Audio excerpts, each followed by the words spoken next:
Bonjour. Et si la source de nos divisions les plus profondes, de notre politique ultra polarisée, reposait en fait sur une simple confusion? Une confusion entre deux mots. C'est l'idée qu'on va explorer aujourd'hui et elle pourrait bien changer notre façon de voir le monde. Soit vous êtes avec nous, soit vous êtes contre nous. On l'entend tout le temps cette phrase, hein.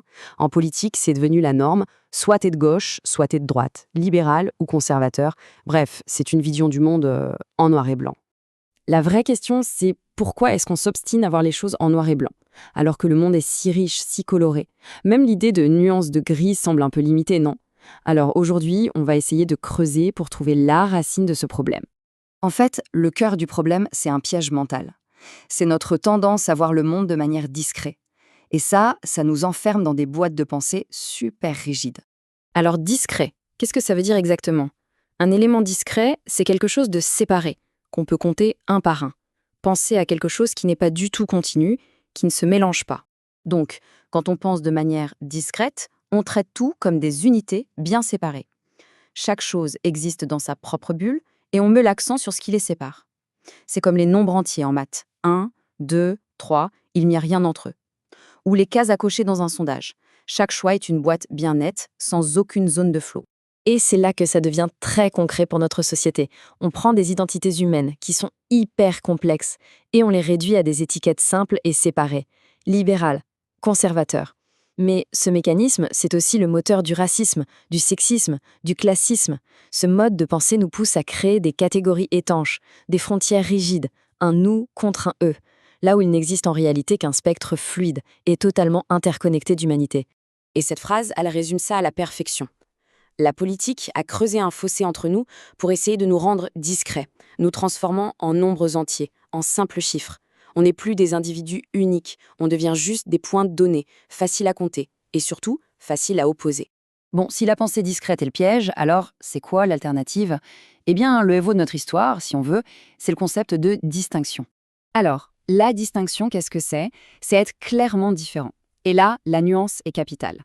La distinction reconnaît les différences uniques sans pour autant imposer une séparation totale. La distinction, elle, se concentre sur la différence d'identité, pas sur une séparation physique. Elle laisse la place au chevauchement, à l'interaction. L'exemple parfait, c'est des jumeaux avec des personnalités bien distinctes. Ils sont clairement différents, mais ne sont pas séparés pour autant. Ils sont connectés, bien sûr. L'idée clé, c'est d'être distinguables. Alors, mettons-les côte à côte, ça va être plus clair. À gauche, discret. L'accent est mis sur la séparation. C'est structurel, c'est une barrière.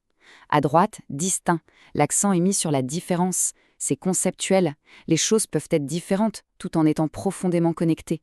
C'est un changement de perspective fondamental pour apprécier la diversité sans créer des divisions hostiles. Et en fait, passer de discret à distant, ce n'est pas juste un petit ajustement. Ça fait partie d'un changement de perspective bien plus grand, qu'on appelle la pensée Nexus. Prenez un des modèles les plus limitants qu'on connaisse, le fameux spectre politique, cette simple ligne qui va de gauche à droite. Mais sérieusement, nos convictions, nos valeurs, nos vies, ça ne tient pas sur une seule ligne. La réalité, elle est tellement plus riche et complexe que ça.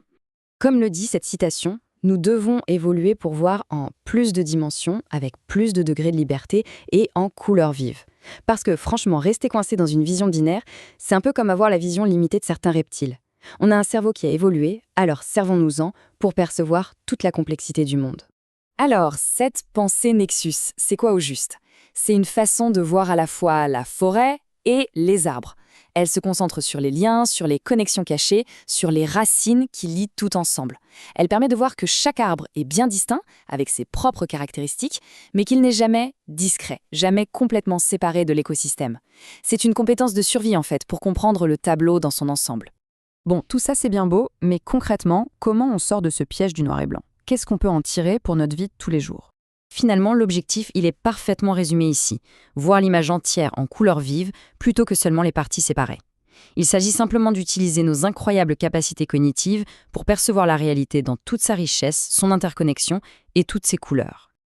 Et pour finir, voilà une question à méditer. Quelle connexion se révèle à nous quand on arrête de s'acharner à compter les catégories?